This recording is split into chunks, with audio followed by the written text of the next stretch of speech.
on their watch list so they can actually watch it. And of course, if you want to watch the video, you can go to facebook.com/Radio Day Hotties, and you can watch the video from there as well. You can get in touch with Dr. Sinha by going to southasianhealthsolution.org. Again, southasianhealthsolution.org. I would like to ask you, Dr. Sinha, you know, doesn't worrying about our loved ones actually have a negative impact on our health too? Because stress is such. I mean, we've heard you talk so much about how stress manifests itself even physically for us, physiologically. Yes. So there's an entity called caregiver stress. And caregiver stress probably refers to things that are a little bit more severe, like if you have a parent, let's say, that has Alzheimer's, dementia, or a child who has a chronic illness. That's chronic, consistent, intense doses of caregiver stress. And that can definitely have an adverse impact on our mental and physical health.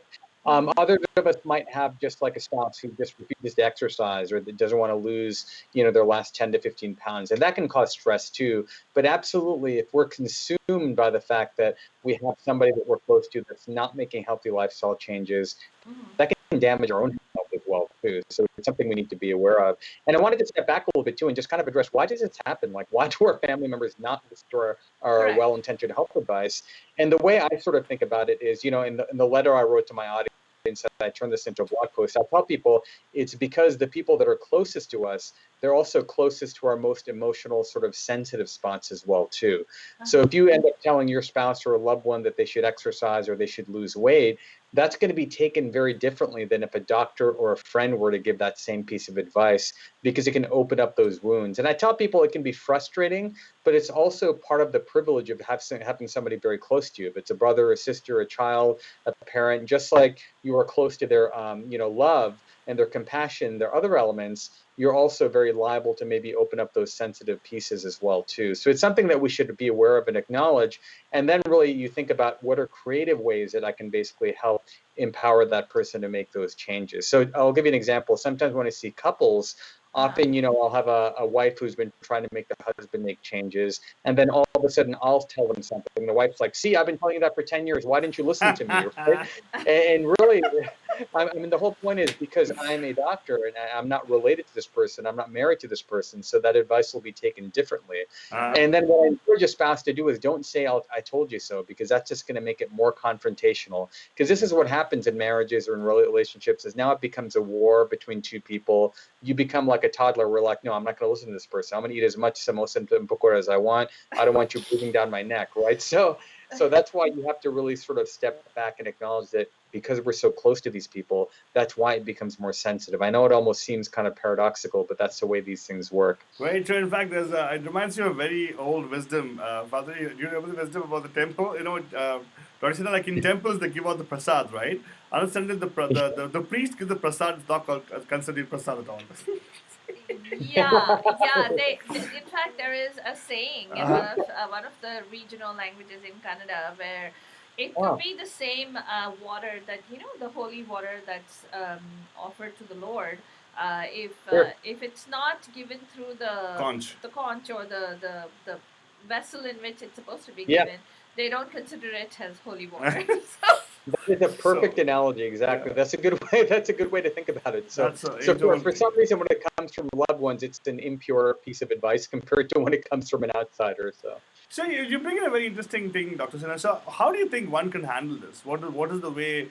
Are there some tips you can share as to something which has worked with your clients? Where how do you get the family member to get active with the other members' health and Well, the first thing I tell people is, okay, so first, there are changes that we can make ourselves. So let's say that I'm trying to get somebody in my family to make a change. The first thing is, you just can't make it an angry, confrontational thing. In our dating culture, sometimes we can be very harsh with our language. We're like, "You're fat and lazy. Why don't you get up and start exercising?" I've heard husbands tell their wives and vice versa. So we need to really infuse compassion into our tone. And just like with the child, we need to set small goals and see how that works.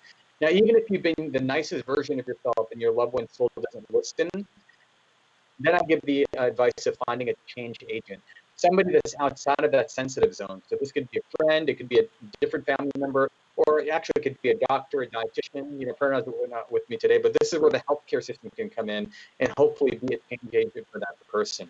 Mm. Changing yourself is another key thing. Sometimes I've found that it's just best to let it go because it turns into almost a toddler parent type relationship, even with grown adults. And sometimes the best thing we can do is just change ourselves, let the person alone, and they might just have their own path and journey to making those changes. So that's the other thing as well too. But those are some of the techniques that we Very use. true. And of course, Benjamin, I'll tell you one thing. I have definitely tried it. Actually, it works when you actually do this, where you expose the person you love to information by getting children to our shows every Tuesday, where we have Dr. Sinha come and talk about these things. And don't say anything, just leave the radio on, or just click on the video, leave it on there, and the rest will automatically follow. I've tried that. I was initially trying to force somebody I totally love, but the point is that the person's always pushed back against me. But now the person's on the track right now. It's good. Oh. Yep. I'm not going to say no. See, I told you so. Oh. It's nice though. It's good to know somebody's on a health track and everything, right? What do you think, Fanswani? What is your opinion? Exactly. Well, I don't. For one thing, be sure, Dr. Sinha.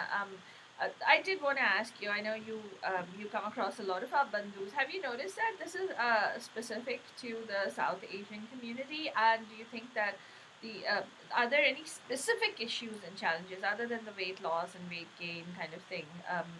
Are there any other issues that you see, and especially during this pandemic? Yeah, I think the tough thing here in our Bundus is we are so motivated to be professionally and academically successful. So, Uh-huh. so that makes a lot of us just not want to make healthy lifestyle changes. We're so addicted to status, work, and salary, and all those metrics. So, Mm-hmm. so I think that I think for any culture and any family, this issue comes up. But I find that it's even more challenging in this community. So it's basically the loved one trying to reprioritize that health is really the top priority, especially in this environment. Because what I'm seeing is as a result of the pandemic and unfortunately the heat and the smoke and everything, people are, trapped indoors and now they're not eating healthy. They're being less active. So, there might be a family member trying to get people to change, but now really there's a lot more boundaries than there was before. And Mm-hmm. as a result of this, I'm very scared because in the clinic, I'm seeing my patients and a lot of their health is getting worse. Their glucose is going up, their lipids are going up, their waistline is going up. And those things not only increase your risk for heart disease, but it increases the risk for COVID-19, a severe complication. So this is where you want to engage with the healthcare system. All of our doctors are on video visits now. Our dietitian partner is on video visits. Try to find that change agent. Don't wait. We know this pandemic is a long run, right? It's not going to be over in the next couple of months. So we have to start making the changes now. So really try to find somebody that can empower that. And yes, one way of definitely empowering your loved one is to make sure you introduce them to these videos, share these videos with your loved ones, and make sure you, just give the information. Generally, when you give information to people, they would make an informed decision for themselves.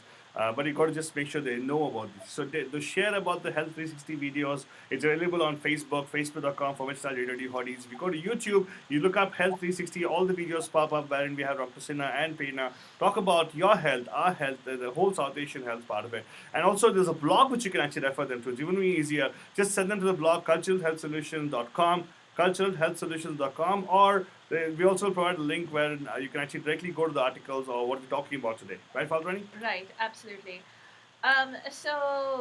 The one question that before you go today, Dr. Sinha, I wanted to ask you: are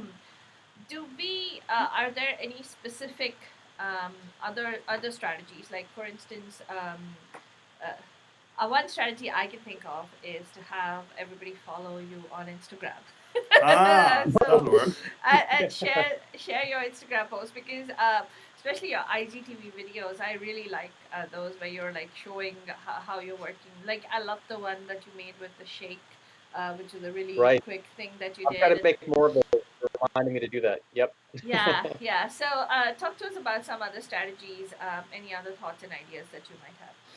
Yeah, the other thing is just, I think one of the things is a lot of times the loved ones tune out if we're on top of them too often. So let's take advantage of our teenagers, our kids basically are home with us all the time.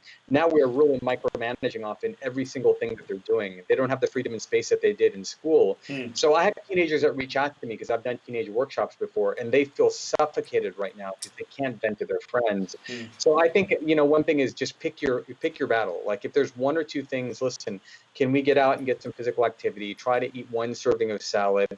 don't try to overwhelm them with too much advice, because, you know, when I was growing up, I can't imagine being hovered over by my parents 24/7, not being able to go to school. This is a very difficult time for them. And the early statistics are showing that teenagers, high school teenagers, are having record-breaking anxiety, stress, and depression as a result of COVID-19. So we have to give them their space. And lastly, one thing I want to mention is when I was a teenager, my own late father would really try to get me to meditate. And I was very rebellious. I'm like, I'm 16, I'm not going to do it. But here I am, you know, mid 40s. Now I am doing it. So a lot of what we do seems like it's not sinking in, and it's frustrating, but you are sowing the seeds, you're planting the seeds, and that might get fertilized maybe 5 years later, 10 years, or 15 years later. But don't lose hope. And that's why I say, be a good example for the kids, you know, be a good example for the people around you, because that's the most powerful way, rather than yelling at them and saying, you're lazy, go exercise. In the meantime, you're sitting in front of a computer all day eating junk food. That's not going to work at all. It's going to create more of an adversarial relationship with your loved one. Mm-hmm. Right, absolutely. So, Banajan, best thing to do is to lead by example, I guess, right? Yeah, So, it worked for me. Oh, really? Yeah, It worked for you? leading by example, actually. Yeah, right. You don't do intermittent fasting. I'm not talking about you. Oh, you're talking about you? Yeah. Oh my God, that's on my Hey, effect how's right the now. fasting going? I want an update from Paltu. How's the fasting going?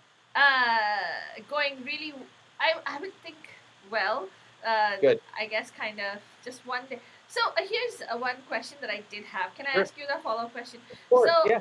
suppose I mean, what is the physiological impact, Dr. Sinha? So let's say you've been doing the 16/8 fasting, and one particular day you fall off the wagon, and you what is the physiological impact? Does it take you? Are you starting from scratch all over again? Let's say you broke your fast at 14 hours instead of 16 hours, or 14 hours and 40 minutes. What happens? No, it's not like resetting again. I mean, even if you had one cheat day, it's not like you're going to start all over and you're gain back all the weight. I mean, you just reset the next day after that. And for many of my patients, just to make it sustainable, often I do tell them, hey, it's okay to break that fast, or if you want to do 14/10 or even 12/12 once a week, that's perfectly fine. So don't worry. It's not like other things where if you miss out one day, all of a sudden you have to start from scratch again. That's absolutely not the case. And if anything, sometimes it's good to have, you know, one day where you're a little bit more liberal with your eating, just so it's more sustainable. So that might be a Friday night or a Saturday night. Sometimes you get invited to social occasions, although not nowadays as much, where you want to eat a little bit late, and doing that once, you know, every 7 to 10 days is not a big deal at all. So I wouldn't worry about making backpedal. Now, one thing I would tell you, a strategy to really rebound quickly is, let's say you did stretch out your eating, you ended up eating later. We talked about this before. If you ended up eating by 8 or 9 p.m., just start the clock later the next day. Try to eat maybe at 12 or 1 p.m. or something later than that, just to sort of make up for that late meal. But yeah, don't punish yourself if you missed a day or something like that. It's not that difficult. But I never knew. I actually influenced you also, Falconi. Oh my God. I wasn't talking about you at all. Well, No. there was one day where I did actually just, I got hungry and I had to like, I did about 15 hours and 10 minutes, and I said, no, I gotta eat right now. Yeah. So Hey, so I think pin down Altu here. So Altu stays very quiet during these discussions. Is he joining you in any way in this fasting? Oh, or? I am. No, but he does do a lot of walking. I mean, he's been doing exceptionally well, and he's also lost a lot of weight. Yeah, you remember, Doctor, I told you, we actually discussed this, and you had said that you probably might think of changing it. Instead of making intermittent fasting, give it intermittent feasting, then I'm totally on board with that. I like that. There we go. Nice. It's very interesting. It's just that, I'm very happy. I never knew actually Falconi got influenced by my way of living, but it's okay. It's fine, Falconi. It's okay. You never had to be... Yeah, a lot of our bandus, actually, you'll be very happy to know, Dr. Sinha, a lot of our bandus are following the intermittent fasting with great results, actually. A lot of our bandus. So it is something that's catching on. So thank you so much for all the wonderful work that you're doing, and also for bringing the message to our bandus over here. Good. Keep up the good work, both of you. Take care. Thank you so much. We'll talk to you next week. Okay. And of course, Manajan, We want to let you know that if you get in touch with Dr. Ronnie Sinha, all you need to do is go to southasianhealthsolution.org. That's his website. And you can talk to Dr. Sinha or make an appointment to meet with him there as well. Or go to pamf.org/South Asian. Now we will continue touring some Tuesdays. Right? But before that, we're going to go to a quick break, Balajan. What we're going to do is we're going to sign off for this particular segment. We'll be back in the next segment, Balajan, with our Tourism Tuesday.